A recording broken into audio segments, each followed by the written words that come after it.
नमस्ते, जय हिंद और विश्लेषण के एक और अध्याय में आपका स्वागत है। और आज हम बात एक ऐतिहासिक क्षण के बारे में करने वाले हैं। खासकर ग्लोबल डिस्कोर्स में, विश्व पटल पर अगर आप कहें तो एक सामरिक तौर पर, राजनयिक तौर पर, अलग अलग लेवल्स पर अगर आप इसे देखें तो 16वां ब्रिक्स सम्मेलन, जहां आज प्रधानमंत्री नरेंद्र मोदी भारत की अगुवाई कर रहे हैं और वहां ब्रिक्स देशों के बीच में भारत की बात रख रहे हैं और एक ग्लोबल अलाइनमेंट की बात कर रहे हैं। वहाँ पर एक और बात है कि बायलैटरल्स में व्लादिमीर पुतिन के साथ भी बातचीत हुई है और शी जिनपिंग, चीन के राष्ट्रपति, और वो भी कितने साल बाद, 4 साल बाद, 19वीं बार 2014 से लेकर 2024 के बीच में ये दोनों नेता मिल रहे हैं। लेकिन पिछले 4 सालों में पहली बार इनकी बैठक हो रही है। हमारे साथ हैं वरिष्ठ पत्रकार और एडिटर कन्वर्जेंस ब्रजेश कुमार सिंह। ब्रजेश जी, अगर यहाँ पर मोदी जी एक बड़ी बात कर जाते हैं, एक कि चीन के साथ आपकी बातचीत आगे चली गई, दूसरी व्लादिमीर पुतिन और वोलोदिमीर ज़ेलेंस्की के साथ इनकी जो बातचीत हो रही है, वहाँ पर रूस और यूक्रेन के बीच में तनाव थोड़ा सा कम हो जाना या किसी तरह से शांति की तरफ कदम बढ़ाना, ये सब कितना इम्पोर्टेंट हो जाता है और इसे आप कैसे देखते हैं? देखिए, इस पर निगाह जो है सिर्फ भारत में ही लोगों की नहीं है, भारत के बाहर भी दुनिया इस ओर देख रही है कि क्या पुतिन और जेलेंस्की के बीच कोई समझौता कराने में मोदी कामयाब होंगे। और यह सिर्फ अटकलबाजियों के लिए नहीं है, वह इस वजह से है क्योंकि ये दोनों ही नेता जो हैं, चाहे पुतिन हो चाहे जेलेंस्की हो, उन दोनों को फेथ है प्रधानमंत्री मोदी पर। दुनिया में बहुत कम ऐसे नेता हैं जिन पर कि ये दोनों भरोसा करते हैं। इसलिए पिछले कई हफ्तों से ये बात चल रही है कि रूस और यूक्रेन का जो ये संघर्ष है, अगर यह थमेगा या ख़त्म होगा तो किसकी वजह से, कौन इन दोनों को टकराव के रास्ते से ले जाकर शांति के रास्ते पर लेके जाएगा। और मुझे लगता है कि प्रधानमंत्री मोदी की अगर आप पीछ देखें पिछले कुछ हफ्तों में, बल्कि यहाँ तक इस ब्रिक्स समिट के दौरान भी उन्होंने कहा कि हिंसा से कोई रास्ता नहीं निकल सकता, हमें शांति के रास्ते पर आगे बढ़ना चाहिए। तो कहीं ना कहीं ये उम्मीद दुनिया को है कि प्रधानमंत्री मोदी इसमें कोई बड़ा रोल प्ले कर पाएंगे। मुझे लगता है कि जेलेंस्की से जब उनकी मुलाकात हुई थी या इसके पहले, इस ब्रिक्स समिट के पहले रूस के राष्ट्रपति पुतिन से मुलाकात हुई थी, तब भी जो है दोनों नेताओं की जो प्रधानमंत्री मोदी से बातचीत थी, उसमें भी कहीं ना कहीं इस बात का इशारा था कि जिस तरह का ट्रस्ट है उनको मोदी पर, उसमें कुछ आगे बात बढ़ सकती है। तो मुझे लगता है कि खासतौर पे जब ब्रिक्स समिट हो रहा है और अभी पुतिन के निमंत्रण पर ये सभी बड़े वैश्विक नेता जुटे हुए हैं, तो इस चर्चा को बल मिलना मुझे लगता है बहुत स्वाभाविक है और उम्मीद की किरण भी कहीं ना कहीं है। देखिए, इसको अलग अलग लेवल पर, सामरिक तौर पर हमें देखना चाहिए, स्ट्रेटेजिक जियो पॉलिटिक्स के तौर पर, कि ईरान के पेजेश्कियान से भी प्रधानमंत्री नरेंद्र मोदी यहाँ ब्रिक्स के साइडलाइंस पे मिले हैं। ये सारे देश वहाँ पर इनवाइटेड देश हैं। ब्रिक्स का विस्तार हो रहा है। आज अगर जीडीपी के तौर पर देखें तो ब्रिक्स की जो देश हैं उनकी जीडीपी कंट्रीब्यूशन G7 देशों से ज़्यादा है। तो क्या एक नए ब्लॉक के बनने की तैयारी हो रही है, एक ऑल्टरनेटिव ब्लॉक की? और देखिए, आज शी जिनपिंग ने भी ग्लोबल साउथ की बात की, व्लादिमीर पुतिन ने की, भारत तो कर ही रहा है, ग्लोबल साउथ की अगुवाई करना चाह रहा है।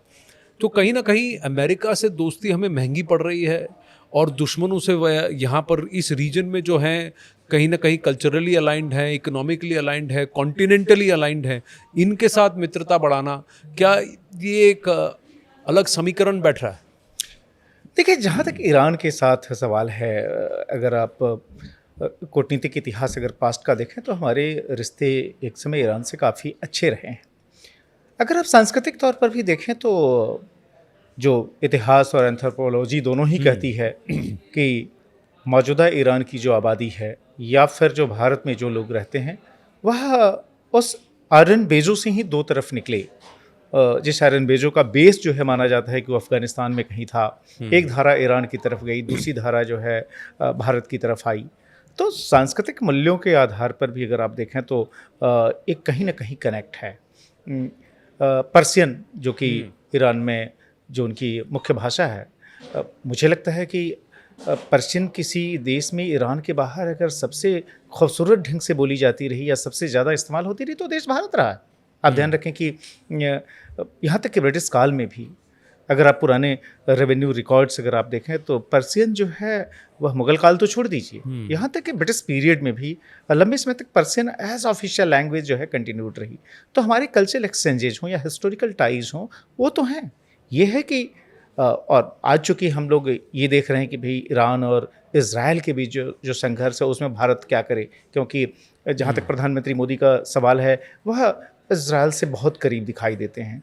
लेकिन प्राइम मिनिस्टर मोदी की जो अपनी कूटनीतिक सोच है या उनकी अगुवाई में जो भारत की कूटनीति का जो स्टैंड है वो ये है कि हर देश के साथ जो रिश्ते होंगे वह भारत के परिप्रेक्ष्य में होंगे। ये नहीं कि किसी और से अगर झगड़ा हो तो उससे हम अपनी विदेश नीति तय करें, जैसा कि इजराइल के मामले में भारत ने कई दशकों तक किया, क्योंकि गल्फ की या अरब कंट्रीज नाराज ना हो जाएं, इसलिए लंबे समय तक हमने इजराइल को एक तरह से दूर रखा। उसको रिकग्नाइज करने में या उसके साथ कूटनीतिक संबंध मजबूत करने में हमने काफ़ी देरी की।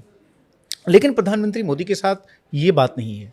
वो एक तरफ इजराइल के साथ भी उतनी ही मजबूती के साथ अपने संबंध बनाते हैं, दूसरी तरफ अरब कंट्रीज आप देखिए, जब उन्होंने इजराइल के साथ अपने संबंध मजबूत करने शुरू किए थे तो कई सारे जो बड़े बड़े कूटनीतिक एक्सपर्ट थे उनका मानना था कि नहीं नहीं आपके तो अरब देशों से संबंध खराब हो जाएंगे। लेकिन अगर आप इतिहास देखें और प्रधानमंत्री मोदी के अगर पिछले 10 साल देखें तो मुझे लगता है अरब कंट्रीज़ के साथ जो मैक्सिमम कोऑपरेशन जो रहा है वो इस दौर में रहा है, चाहे आप सामरिक कह लें चाहे आर्थिक कह लें।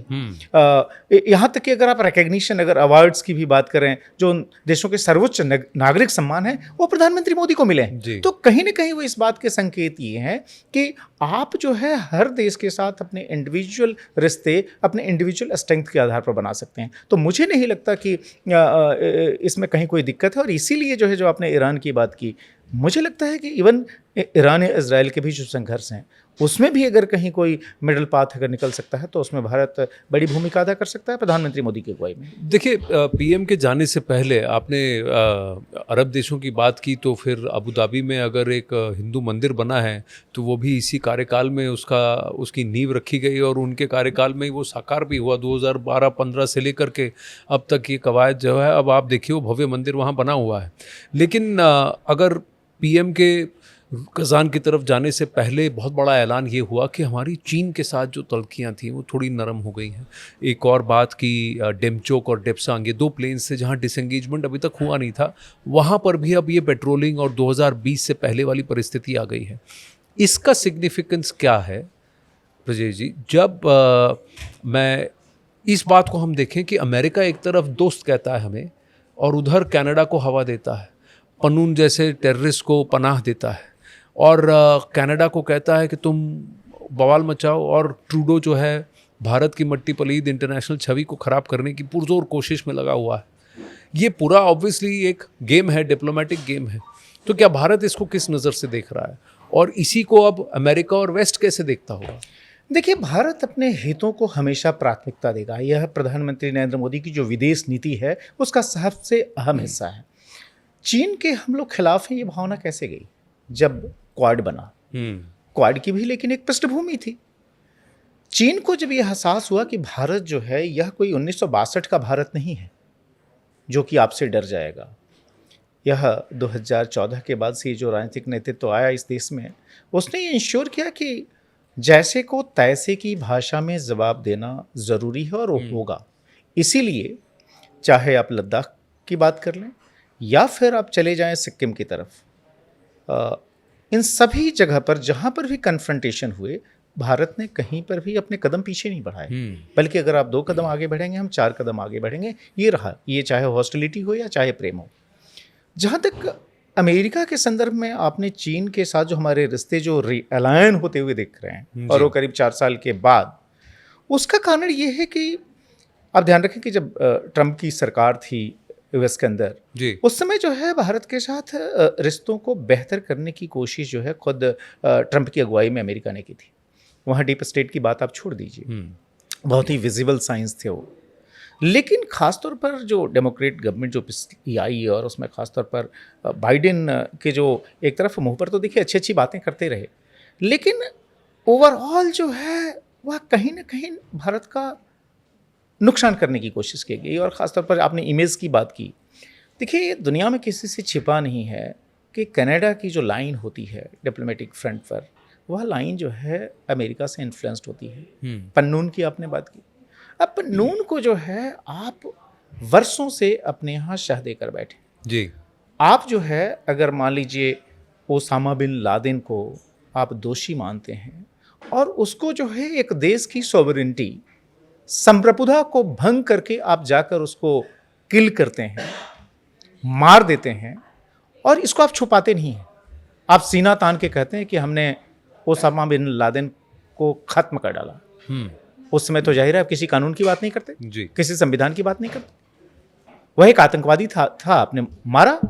आपके मामले में आप करें तो ठीक, लेकिन अगर भारत, और भारत क्लेम भी नहीं करता कि उसने ऐसा कुछ किया, लेकिन अगर मान लीजिए पन्नून आपकी धरती पर बैठकर लगातार भारत विरोधी बातें कर रहा है, लगातार भारत में सेपरेटिज्म को बल दे रहा है, भारत के लिए जो है वह एक घोषित आतंकी है, वो जिस संगठन को चलाता है वो संगठन तक बैंड है। आप अगर पन्नून के साथ खड़े होंगे और पन्नून को जो एक तरह से अपने एजेंट की तरह सामने करके अगर भारत को दबाव में लाने की कोशिश करेंगे तो ये आज का भारत बर्दाश्त नहीं करने वाला। ये बात बहुत समझ लेना चाहिए। आप कनाडा को जो है एक प्रॉक्सी की तरह यूज़ करके और आप ये चाहें कि भारत के लिए जो है एम्ब्रेसमेंट आप कर दें, भारत के लिए ऐसी परिस्थिति पैदा कर दें कि भारत को जो है दिक्कत होनी शुरू हो जाए, तो मुझे नहीं लगता कि मोदी की अगुवाई वाला भारत ये कर पाएगा। और इसका कारण क्या है? जो कूटनीति की जानकारी या सरकार के अंदर के भी जो लोग हैं वो ये बड़े साफ तौर पर बताते हैं कि जो ये मौजूदा कन्फ्रंटेशन जो शुरू हुआ उसकी वजह क्या है। एक तो देखिए बड़ी बात ये है कि अमेरिका जो कि अपने को ये क्लेम करता है कि आज की तारीख में एकमात्र सुपर पावर है, खासतौर पे यूएसएसआर के विखंडन के बाद से, और जिस तरीके से फिर रूस कमज़ोर होता गया। चाइना भले इकोनॉमिक तौर पर एक मजबूत शक्ति के तौर पर, लेकिन उसको टेस्ट होना बाकी है। चूँकि इकोनॉमी एक तरफ है, लेकिन जो आपके वार्स दूसरी तरफ है, मिलिट्री प्रोवेंस दूसरी तरफ है, तो वो टेस्ट होना बाकी है। ऐसे में भारत जिस तरीके से इकोनॉमिकली जो है मजबूत हो रहा था, भारत को कमज़ोर देखना मुझे लगता है कि पूरे वेस्टर्न ब्लॉक की ये लॉन्ग टर्म जो है कोशिश रही है। यहाँ तक कि आप देखिए 1947 में जब ये देश आज़ाद हुआ, उसके तुरंत बाद जो भारत के सामने जो हॉस्टिलिटी शुरू हुई और भारत ने ये माना कि नहीं जो है ये जो तमाम जो देश हैं वो बड़े सीधे ढंग से चलते हैं, और एक मसला जो कि पाकिस्तान ने कबायलियों का सहारा लेकर भारत पर आक्रमण किया, खासतौर पे कश्मीर के अंदर, और भारत उसको लेके गया संयुक्त राष्ट्र महासभा में, और हुआ क्या कि जो भारत विक्टिम था उसको एग्रेसर करार दे दिया गया। और इसके पीछे जो है चाहे अमेरिका हो चाहे ब्रिटेन हो, ये सभी के सभी देश शामिल थे। उसका कारण क्या था? कारण ये था कि भारत को आप शुरू से ही दबाना चाह रहे थे। आपको लग रहा था कि भारत अगर मजबूत हुआ तो जो है आपके लिए एक बड़ा चैलेंजर होगा, और यही कोशिश कमोबेश जो है इतने वर्षों में 75 साल बाद भी चलती रही है। लेकिन आज के भारत के साथ जो कि 5वीं बड़ी आर्थिक ताकत बन चुका है, अगर आप वो करने की कोशिश करेंगे तो जाहिर है भारत चुपचाप नहीं बैठेगा, वो भी अपने इंटरेस्ट को प्रोटेक्ट करेगा। और जो इमीडिएट रीजन जो है, क्यों इस तरह की अचानक कनाडा, और कनाडा को हमेशा माना जाता है कि वो यूएस का प्रॉक्सी है, उसका कारण ये है कि जब यूक्रेन और रूस का संघर्ष शुरू हुआ, और हर कोई जानता है कि यूक्रेन किसका प्रॉक्सी है, तो उसमें भारत ने जो है खरीदना शुरू कर दिया रूस से जो तेल, पेट्रोलियम, उससे जो है बहुत आग लगी अमेरिका, या अगर आप पूरे वेस्टर्न ब्लॉक को कह लें कि ये जो है आप हमें डिफाई करके ये कैसे कर सकते हैं। लेकिन भारत जाहिर है वो अपने इंटरेस्ट को देखेगा, और मुझे लगता है कि आपको भी याद होगा कि जयशंकर ने किस तरीके से भारत के इस एक्ट को डिफेंड भी किया था कि हमारी जो प्रायोरिटीज़ ये हम तय करेंगे, आप डिक्टेट नहीं करेंगे। तो मुझे लगता है अगर इसकी वजह से अगर आप हमलावर होने की कोशिश करें या दबाने की कोशिश करें तो भारत के पास रास्ता क्या है? भारत भी रीअलाइनमेंट तो करेगा ही ना। वो क्यों सिर्फ क्वाड की चिंता करेगा? उसको चीन के साथ, चीन उसका नेबर है, पड़ोस में बैठा, और आप सब कुछ बदल सकते हैं, अपना पड़ोसी नहीं बदल सकते। पड़ोसी के साथ संबंध ठीक रखने के लिए जरूरी ये है कि अगर वो आपके साथ बदमाशी करे, आप उसकी भाषा में जवाब दें। अगर पड़ोसी को लगता है कि नहीं जी इस तरह की चीज़ नहीं चल पाएगी, हमें ठीक से रहना पड़ेगा, तो आपको भी अपनी तरफ से कदम बढ़ाने में कोई एतराज़ नहीं होना चाहिए। और मुझे लगता है मोदी की अगुवाई में भारत ने यही किया है कि अगर चीन खुद ये मान रहा है कि अगर ये कन्फ्रंटेशन करके हमें आर्थिक तौर पर नुकसान हो रहा है और हमें अब थोड़ी इसमें पीछे हट कर लेनी चाहिए, तो भारत भी अगर जो है 2020 के पहले वाली स्थिति के लिए अगर चीन तैयार है, तो मुझे नहीं लगता कि भारत को वो स्टैंड लेने में कोई दिक्कत है। और इसीलिए ये किया गया है, और इससे किसी को आग लगती हो तो लगे। नहीं देखिए, इसके फिर आगे जाकर के मायने क्या होंगे, क्योंकि भारत विकास के पथ पर है। कहा जाता है कि ये सदी भारत की सदी है, और ख़ासकर जो कंट्रीब्यूशन होगी ग्लोबल इकोनॉमी में और जीडीपी में, वो ग्लोबल साउथ लेड बाय भारतीय देश, और तो विकसित देश, विकासशील देश, अग्रसर देश, सारे देश एक साथ मिलकर अगर आते हैं तो ये एक बहुत बड़ा ब्लॉक हो जाता है। तो अब पीएम मोदी इसको कैसे हैंडल करेंगे, क्योंकि अमेरिका तो देखेगा और ये तस्वीरें देखी जाएंगी, क्या बयान आ रहे हैं देखा जाएगा। ग्रीन एनर्जी पर कोलैबोरेशन की बात हो रही है, एआई पर अलायंस की पहल इन्होंने व्लादिमीर पुतिन ने की है। चीन कह रहा है कि हम ग्रीन मिनरल्स और ग्रीन एनर्जी में साथ मिलकर काम करेंगे। वो कह रहे हैं ब्रिक्स बैंक को बढ़ाने की ज़रूरत है और देशों को इसमें शामिल करने की आवश्यकता है। अमेरिका तो ये देखेगा कि भाई यार, ये मेरे सामने एक और ब्लॉक खड़ा हो रहा है और इसका जो सूत्रधार है वो कहीं ना कहीं भारत दिख रहा है।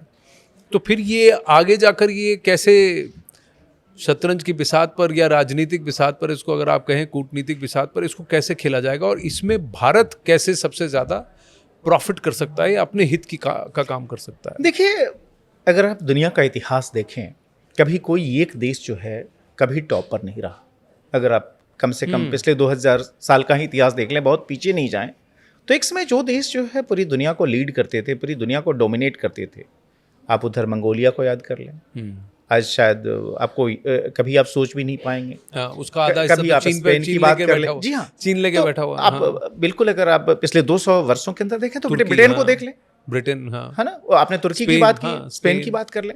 तो ये समय का जो चक्र होता है ना, बहुत इंटरेस्टिंग होता है, और समय का जो चक्र है वो चलते रहता है, और उसमें जो है कभी कोई देश मजबूत होगा, कभी कोई दूसरा देश मजबूत होगा, तो ये सब चलते रहता है। तो अगर आप ये मान के चले, किसी ने सोचा था कि यूएसएसआर अचानक बिखर जाएगा, और जिस डेमोक्रेसी को एक तरह से कह सकते हैं कि जिसका यूएस हमेशा कैट लेता था कि जो कॉलोनियलिज्म थी उसको खत्म करने में और वहाँ डेमोक्रेसी लाने में हमने सबसे मेजर रोल प्ले किया। आप याद करिए, जब भारत आज़ाद हुआ, उसके पहले जो अफ्रीका और एशिया के तमाम देश आज़ाद हुए, उसका बहुत बड़ा क्रेडिट यूएस ने लेने की कोशिश की। लेकिन जब इस बार वहाँ इलेक्शन हो रहे हैं, मुझे लगता है कहीं ना कहीं एक डोमिनेंट थीम ये भी है कि क्या खुद यूएस के अंदर डेमोक्रेसी खतरे में तो नहीं है। चूंकि अगर आप जो है एक कंटेंडर को, और वो भी जो कि आपका पूर्व राष्ट्रपति हो, उसको आप चुनाव भी ढंग से न लड़ने दें, तो फिर मुझे लगता है कि आपके अपने डेमोक्रेटिक क्रेडेंशियल्स पे बड़ा सवाल है, और आप किसी और को प्रीच नहीं कर सकते। हमेशा भारत की डेमोक्रेसी पे सवाल उठाया जाता है, लेकिन लोग ये भूले नहीं कि दुनिया का सबसे बड़ा देश है, दुनिया की सबसे वाइब्रेंट डेमोक्रेसी है, जहां पर एक पार्टी या एक गठबंधन चुनाव जीतता है, वो सत्ता में आता है, जो गठबंधन हारता है वो आराम से चला जाता है। ये नहीं होता कि जाकर कांग्रेस की बिल्डिंग को घेर लिया जाता है, ये नहीं होता कि इलेक्शंस को रिग करने की कोशिश की जाती है, ये नहीं होता कि आप वोटर जो है सो चुपके से इलीगल इमिग्रेंट्स को भी जो आप धीरे धीरे संख्या बढ़ा के आप कोशिश करते हैं कि आप उनको जो है उसके जरिए टिल्ट कर दें, स्विंग स्टेट्स के नेचर को चेंज कर दें। तो मुझे लगता है कि ये तमाम चीज़ें ऐसी हैं जिसमें कि उन महाशक्तियों को भी, या एकमात्र महाशक्ति जो अपने को कहता है, उसको भी इंट्रोस्पेक्शन की आवश्यकता है। और भारत अगर लीड लेता है, और भारत को लीड क्यों नहीं लेना चाहिए? आज अगर भारत ये कह रहा है कि भाई सिक्योरिटी काउंसिल की, सुरक्षा परिषद की रिस्ट्रक्चरिंग होनी चाहिए, तो ये तो उसका वाजिब हक है, जो चीज़ उसको 1947-48 में मिल रही थी। आप याद करिए, चीन आज जो सिक्योरिटी काउंसिल का जो मेंबर है, और मुझे लगता है 1950 से ही है, उसका कारण ये नहीं है कि चीन के क्रेडेंशियल्स को उस समय एक्सेप्ट किया गया था। सुरक्षा परिषद की वो मेंबरशिप भारत को दी जा रही थी, लेकिन भारत ने नहीं लिया, क्योंकि उसको ये लगा कि उसका पड़ोसी है, बड़ा देश है, तो उसका क्लेम पहले बनता है, और हमने जो है थाली में सजाकर सुरक्षा परिषद की सीट चीन को दे दी जी। लेकिन आज तो भारत के पास ये हक है, छोटे छोटे देश जो सुरक्षा परिषद के अस्थायी सदस्य हैं, और जो है दुनिया की सबसे बड़ी जनसंख्या, दुनिया की सबसे वाइब्रेंट डेमोक्रेसी, पांचवी बड़ी आर्थिक ताकत, इसको आप कैसे सुरक्षा परिषद के दायरे से बाहर निकाल सकते हैं? पर ये पूरा गेम जो है, ये तो अमेरिका का है, कि वो लोग तो यही कहते हैं कि अमेरिका से तो दुश्मनी मोल लेना बेहतर है, क्योंकि दोस्ती उनकी और ज़्यादा खतरनाक होती है, ये कहा जाता है। एक ब्रिटिश हिस्टोरियन थे जो कि अब तो नहीं रहे, उन्होंने 2010 और 2020 के बीच में उन्होंने एक स्टडी निकाली थी। उन्होंने कहा कि विश्व युद्ध, दूसरे विश्व युद्ध के बाद कम से कम 34 ऐसे देश हैं जिनको तबाह अमेरिका ने किया है, और उसमें से कुछ तो हमारे इर्द गिर्द ही हैं। पाकिस्तान बगल में है, इधर बांग्लादेश को देखिए, उधर अफगानिस्तान को देखिए, नेपाल, इराक को देखिए, इराक में तो कहाँ है weapons of mass destruction, Vietnam में क्या हुआ उसको देखिए, कद्दाफी के साथ क्या किया गया लिबिया में देखिए, सब जगह यूएस है। और ये एकमात्र देश है जिसके पास ये अब हक ईरान, भी है। ईरान की बात हाँ, ईरान, इराक, अभी आप इसराइल की भी बात कर लें। अफगानिस्तान। हाँ, यहाँ अफगानिस्तान, आप लिस्ट बहुत लंबी है। अभी तो हम लोग साउथ अमेरिका में पहुंचे ही नहीं है, और बगल में उन्होंने मेक्सिको का क्या हाल किया, वेनेजुएला का क्या हाल किया, वो तो अलग अलग लेवल पर है। मैं ये कह रहा हूँ कि क्या कहीं ना कहीं ये जो डॉलर डिपेंडेंसी है उससे निकलने की भी एक कवायद चल रही है इन देशों से। अगर ये देश स्ट्रांग हो जाते हैं, आपस में ट्रेड करने को तैयार हो जाते हैं, आपस की करेंसी के बारे में एक एक्सचेंज बिठा लेते हैं, तो ये जो डॉलर डिपेंडेंसी है इससे क्या बाहर निकल जाएंगे। और कहीं ना कहीं हाल के यूएस के बर्ताव के बाद, खासकर कनाडा को जैसे उन्होंने आगे प्यादा बनाया, क्या भारत अब ये समझ चुका है कि भाई इनसे हम दोस्ती रखेंगे लेकिन एक लिमिट तक, इससे आगे हम नहीं जाएंगे, और हमारे दोस्त हमारे पड़ोसी हैं इस तरफ। देखिए, भारत की जो एक और मुझे लगता है कि पिछले 10 वर्षों में बहुत ही विजिबल रणनीति रही है, वो ये है कि आप हमेशा पोजीशन ऑफ स्ट्रेंथ से डील करते हैं, और ये होना भी चाहिए, क्योंकि जब भी आप कमज़ोर होते हैं, कमज़ोर अगर कोई व्यक्ति होगा तो बराबरी में कोई चीज़ डील नहीं कर सकता। आप याद करिए 60 का दशक, जब हम अपने अन्न संकट को निपटाने के लिए भीख मांगने अमेरिका के पास जाते थे, तो पहले आपने अपने हाउस को ऑर्डर में किया, यहाँ पर चीज़ें ठीक की, चाहे अर्थव्यवस्था के स्तर पर हो, पॉलिटिक्स के लेवल पर हो, सिक्योरिटी के लेवल पर हो, फिर जो है सो आपकी बात हर कोई सुना, और उसके लिए एक डिसिसिव मैंडेट। अगर किसी देश में अगर कमज़ोर सरकार होती है, अगर मान लीजिए जो प्रधानमंत्री है, जो कि एग्जीक्यूटिव हेड है, अगर वो खुद ही कमज़ोर हो, अगर खुद ही अपने अस्तित्व के लिए जो है परेशान हो, तो वह फिर दुनिया उसकी रेस्पेक्ट नहीं करती। भारत के लिए सौभाग्य से अगर आप देखें पिछले 10 वर्षों से, 2014 से एक ही व्यक्ति की अगुवाई में लगातार तीसरी बार सरकार बनी हुई, और ये लंबे समय बाद हुआ जी। तो इसकी नोटिस दुनिया ले रही है। दूसरा ये है कि आपने कहा कि जो डॉलर का जो डोमिनेंस रहा है पिछले इतने दशकों से, क्या उसको भी कम करने की स्ट्रेटजी पे काम चल रहा है? तो मुझे लगता है कि पिछले कुछ वर्षों में अगर आप देखें, देखिए रूस के साथ तो हम बहुत पहले से जो है सो रूबल ट्रेड चलता रहा है जी। लेकिन इवन गल्फ की कंट्रीज के साथ आप देख लीजिए, इनके साथ हम कोशिश ये कर रहे हैं कि हम अभी तो हमने मालदीव्स के साथ भी किया। दूसरा आप ये भी देखिए, भारत अपनी फिनटेक को जिस तरीके से बढ़ा रहा है, यूपीआई, ये सारे के सारे आपके इन्फ्लुएंस के जरिए हैं, जो कि ये सिग्नल दे रहे हैं कि देर से बेर आप वैसी परिस्थिति बिल्ड करने की कोशिश कर रहे हैं जिसमें कि डॉलर के मुकाबले रुपया कमज़ोर हो रहा है। यह कहीं हेडलाइन भी ना बन पाए, बल्कि ये देखा जाए कि रुपये के सामने जो बाकी करेंसी है वह कितनी कमज़ोर या मजबूत हो रही है, मुझे लगता है। और दूसरा ये भी आपको देखना होगा, चूँकि हम लोग अभी ब्रिक्स की बात कर रहे थे, तो एक इंटरेस्टिंग स्टडी ये भी है देखना कि जो है हम तो हमेशा अपने को ही डिमीन करने के लिए कहते रहते हैं कि भाई देखिए डॉलर के सामने रुपया बहुत कमज़ोर हो गया, लेकिन ये तो देखिए कि रुपये के सामने जो बाकी ये सारे के सारे जो जमघट वाले देश हैं, उनकी करेंसी की क्या कंडीशन है, तो एक रियल पिक्चर लेके आएगी। चूँकि डॉलर को लेकर देखिए एक और मन में हो जाता है कि कितने डॉलर प्रिंट किए जा रहे हैं, क्या उसकी रियल वैल्यू है, ये एक अलग ट्रांजैक्टरी। वो तो ये कह रहे हैं कि इतने डॉलर प्रिंट किए जा चुके हैं कि अगर इन डॉलर को अब हटा दिया तो पूरी दुनिया की इकोनॉमी ठप हो जाएगी, क्योंकि 6 ट्रिलियन से ज्यादा करेंसी नोट्स प्रिंट हो चुके हैं। तो एक बड़ी लंबी चौड़ी तो अलग अलग ही स्टोरी है। लेकिन अब आप भारत के पास एक, कहीं ना कहीं भारत कह रहा है कि स्ट्रेटेजिक ऑटोनॉमी, कि अपनी तरफ से हम किसी के साथ नहीं है लेकिन हम सबके साथ हैं, और अलग अलग विषयों में हम एक मल्टीलैटरलिज्म की तरह कुछ कुछ ग्रुप्स के साथ सबके साथ काम करेंगे। लेकिन अमेरिका की दोस्ती भली या चीन से दोस्ती भली, किस पे भरोसा किया जाए, क्योंकि खंजर घोंपने का काम तो दोनों करते हैं। मुझे लगता है कि आपको हमेशा सावधान रहना चाहिए, किसी पे अंधा भरोसा नहीं करना चाहिए। आपने चीन की बात की, ध्यान रखें कि 1962 में चीन ने आपकी पीठ में छुरा घोंपा जी, और उसके पहले आप क्या कर रहे थे? आप जो है सो चीन को खुश करने के लिए सबसे पहले तो आपने अपनी सिक्योरिटी काउंसिल की सीट जो आपको ऑफर की जा रही थी, परमानेंट सीट, वो आपने चीन को दे दी। अपने पड़ोसी का ध्यान रखने के चक्कर में कि नहीं वो भी नया आज़ाद हुआ है और उसके स्वाभिमान के लिए बेटर होगा कि नहीं, हमें तो हम बाद में भी ले लेंगे, हमें कोई फ़र्क नहीं पड़ता। उसका उसने क्या आपको सिला दिया वो आपको पता ही है। दूसरा ये कि आप पेंसिल की बात कर रहे थे, हिंदी चीनी भाई भाई कर रहे थे, आपको सिग्नल मिल रहे थे कि नहीं आप तो भले कर रहे हो लेकिन चीन जो है वो ढंग से नहीं बरत रहा है। यहाँ तक कि जब उसने तिब्बत पर कब्जा किया या उसके लिए जब वो आगे बढ़ रहा था, आप याद करिए सरदार पटेल की चिट्ठी, बड़ी मशहूर चिट्ठी जो उन्होंने नेहरू को लिखी थी कि भाई हमें इस पर ध्यान रखना होगा, क्योंकि अगर ये ऐसा होता है ये हमारे लिए नुकसानदेह होगा। तो कहाँ जो है सो तिब्बत आपके और चीन के बीच में होता था, आपने चूँकि तिब्बत को चीन के पास चले जाने दिया, उस देश को आपने चीन के हाथों एक तरह से कह सकते हैं लुटवा दिया, उसका खामियाजा भारत को भी भुगतना पड़ा। और उस समय आप याद करिए जब चीन छोटे छोटे कदम बढ़ा रहा था, जब आपकी ज़मीन पर वो घुसपैठ कर रहा था, क्या सलामी आप संसद स्लाइसिंग में जिसे जवाब दे कहते रहे हैं। थे हाँ, कि भाई वहाँ तो घास का एक तिनका भी नहीं उगता? और मुझे याद है कि उसमें विपक्ष के बड़े सांसद ने कहा था कि भाई आपके सर पर भी कुछ नहीं उगता तो क्या किया जाए, हाँ, उसको काट के फेंक दिया जाए। तो मुझे लगता है कि सावधानी बरतनी चाहिए, सावधानी हटी दुर्घटना घटी। मुझे लगता है कि यह चीन के मामले में हम लोग देख चुके हैं। और दूसरा, जब भी आप पोजीशन ऑफ स्ट्रेंथ के साथ जाएंगे, जब चीन को इस बात का एहसास होगा कि अगर वो आपके साथ मस्ती करेगा, आप उसको बर्दाश्त नहीं करेंगे, तो आपके साथ सीधा चलेगा। आप देखिए, पहली बार हुआ एससीओ की बैठक जी, पाकिस्तान में भी हाल में हुई। चीन के प्रीमियर आते हैं और वहां पर सारे स्कूल कॉलेज सड़कें बिल्कुल सन्नाटा।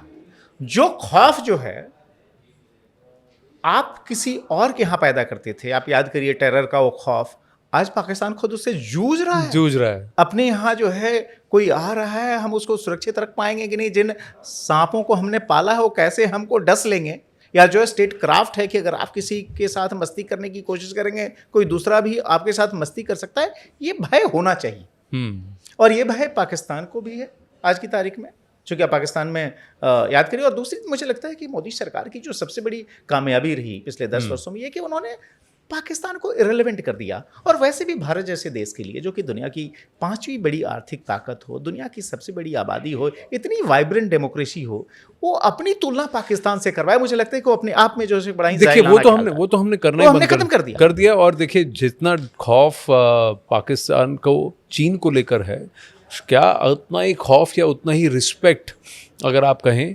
कि चीन अब भारत को देखकर करने लगा है कि भाई मुझे भी ये पंगे नहीं लेने पड़ेंगे। क्योंकि अगर आपने 62 की बात की तो 65 और 71 में अमेरिका ने हमें धोखा दिया। पैटर्न टैंक्स चीन को, पाकिस्तान को देने वाला अमेरिका था, और कहीं ना कहीं 71 में इंदिरा गांधी पर प्रेशर डालने वाला भी अमेरिका था। उस वक्त हमारे पीछे रूस नहीं खड़ा होता तो बात अलग होती, अलग डायनेमिक्स होते।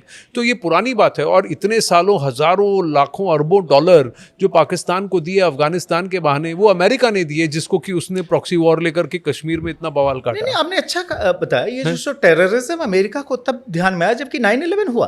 उसके पहले जब हम चीख चीख के कह रहे थे कि भाई हमें जो है पाकिस्तान की तरफ से प्रॉक्सी वार के तौर पर जो हमारे यहाँ जो ये टेररिज्म फैलाई जा रही है, ये बहुत बड़ा संकट है और इसकी तरफ आप ध्यान दीजिए, तो आप सो रहे थे, आप आंख मूंदे हुए थे, आप उनको स्पॉन्सर कर रहे थे।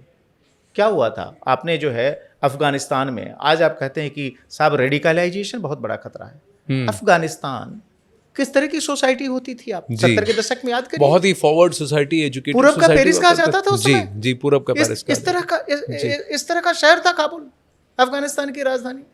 आपने अपने स्वार्थ को सिद्ध करने के लिए, वो भी जनरल जियाउल हक आप याद करें, एक सन्य तानाशाह के हाथ मजबूत किए, उसको कैश दिया, उसको वेपन्स दिए, और आपने ये कोशिश की कि आप जो है अफगानिस्तान में उस समय के यूएसएसआर को हराने के लिए आप पाकिस्तान का इस्तेमाल कर लें और जिहादियों का इस्तेमाल कर लें।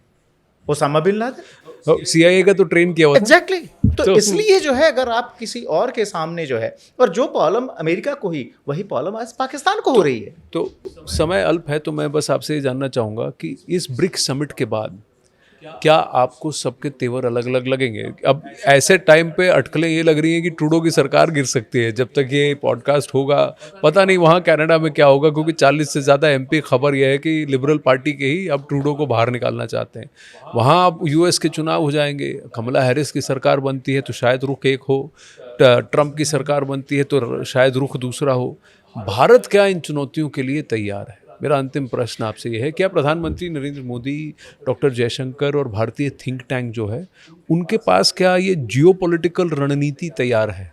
मुझे लगता है कि देखिए, ये कूटनीतिक जो स्ट्रेटजी होती है, जो प्लानिंग होती है, कोई एक दिन की नहीं होती। किसी एक देश की कूटनीति जो है वर्षों बरस को ध्यान में रखकर चलती है। मुझे लगता है कि कम से कम पिछले 10 वर्षों में ये क्लैरिटी बहुत हद तक जो है भारत के जो पूरी कूटनीतिक ब्रिगेड है, उसको ये है कि हमें चीज़ों को कैसे डील करना है। आपने कहा ट्रूडो की जो हालत है, सबको पता है कि कनाडा में इतने अनपॉपुलर हैं वो कि वो अगले चुनाव में जीतने वाले नहीं हैं, और इसीलिए जो ये सारे के सारे जो है खालिस्तानियों के वोट लेने के लिए इस तरह की हरकतें की, और जिसके पीछे जो कहीं ना कहीं अमेरिका है। चूँकि अमेरिका सीधे सीधे जो है आपके सामने ये नहीं दिखना चाहता कि वो सारी की सारी चीज़ें कर रहा है, इसलिए अपने प्रॉक्सी के जरिए कर रहा था।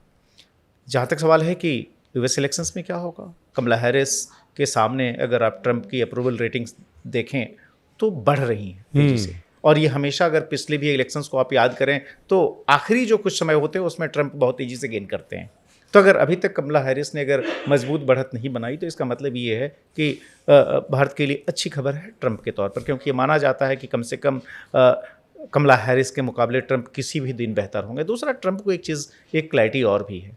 ट्रंप जो है, ये जो पूरी की पूरी जो लिबरल वैल्यूज़ की खाल ओढ़कर जो सबसे ज़्यादा फासिस्ट तरीके से दुनिया को डिक्टेट करने की कोशिश करते हैं, और जिसका कि एक तरह से आप कोड कह सकते हैं डीप स्टेट, ट्रंप के मामले में वो सब चीज़ें नहीं है। ट्रंप को बहुत क्लैरिटी है कि अमेरिकन इंटरेस्ट क्या है और उसको कैसे जो है प्रोटेक्ट करना है। वो जो है ये दूसरे जो ये हैं उसमें वो बहुत ज़्यादा नहीं पड़ते। तो मुझे लगता है कि भारत को अपने आँख कान खुले रखने की जरूरत है, जो कि रखे हुए, और इसीलिए जो मुझे लगता है कि इतनी फ्लैक्सिबिलिटी है कि एक तरफ वो जो है ट्रंप के दौर में आप याद करिए कि जो है किस तरीके से भारत की दोस्ती एक परवान चढ़ रही थी, लेकिन जैसे ही वहाँ डेमोक्रेट्स आए भारत ने भी अपने को रिकैलिब्रेट कर लिया, यूरोप के संदर्भ में भी ऐसे किया। तो मुझे लगता है कि आज की तारीख में भारत इतना डायनेमिक हो चुका है कि उसको अपनी पोजीशन चेंज करने में बहुत दिक्कत नहीं होती, और अपने नेशनल इंटरेस्ट को हमेशा प्रायोरिटी देता है, जो कि होना भी चाहिए। ये नहीं होना चाहिए कि दुनिया हमारे बारे में क्या सोचती है ये सोचकर हम करें, या दूसरा कोई नाराज़ तो नहीं हो जाएगा उसके जरिए हम किसी और देश के साथ अपने संबंध को आगे न लेकर। जी बिल्कुल, आर्थिक समृद्धि बहुत इम्पॉर्टेंट है, और उसके साथ साथ हमारी खुद की सामरिक ताकत, उसको हम कितना और सशक्त कर लेते हैं, क्योंकि एक पावरफुल नेशन मिलिटरीली और इकोनॉमिकली जब तक नहीं बनेगा तब तक लोग आपको अपने बराबर नहीं आंकेंगे, अपने से ज़्यादा नहीं आंकेंगे। जब आपको अपने से कम आंकते तभी आपको दबाने की, आपको डराने की, आपको बहला के रखने की कोशिश करते हैं। जब आपको पता है कि अपने बराबर का या हमसे ज़्यादा है तो फिर वो नज़रें जो है ऐसे नहीं, वो कहते हैं ना, थोड़ा सा रिस्पेक्ट आने लगता है। चलिए, बड़ा मज़ेदार कॉन्वर्जेशन था। इसके बाद आगे क्या होता है, अगले 4-5 दिनों में कितनी काया पलट कहाँ होती है, उसके बाद फिर उस पर भी विश्लेषण किया जाएगा। ब्रजेश जी, धन्यवाद। धन्यवाद।